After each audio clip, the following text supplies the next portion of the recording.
দর্শক জানিয়ে দেব আসন্ন জাতীয় সংসদ নির্বাচনে নীলফামারী ৩ জলঢাকা আসনের প্রার্থীতে ফিরে পেলেন ইসলামী আন্দোলন বাংলাদেশের হাতপাকা প্রতীকের প্রার্থী আমজাদ হোসেন সরকার।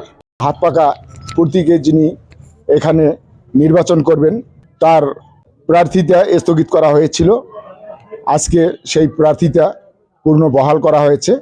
তো আমরা সরাসরি চলে যাব হাতপাকা প্রতীকের এই নীলফামারী ৩ জলঢাকা আসনে যিনি প্রতিদ্বন্দ্বিতা করবেন তিনি হচ্ছেন আমজাদ হোসেন সরকার। আমরা তার সাথে কথা বলবো। আলহামদুলিল্লাহ, ইসলামী আন্দোলন বাংলাদেশ দলের পক্ষ থেকে আমি ত্রয়োদশ জাতীয় সংসদ নির্বাচনে মনোনীত প্রার্থী হিসাবে মনোনয়নপত্র দাখিল করেছিলাম। কোনো কারণবশত তা স্থগিত করা হয়, তা আজকে বহাল করা হয়েছে। এই জন্য আমি এলাকাবাসীর কাছে সকল স্তরের লোকের কাছে দোয়া প্রার্থী। ধন্যবাদ জানাই, ভালো থাকবেন, সুস্থ থাকবেন।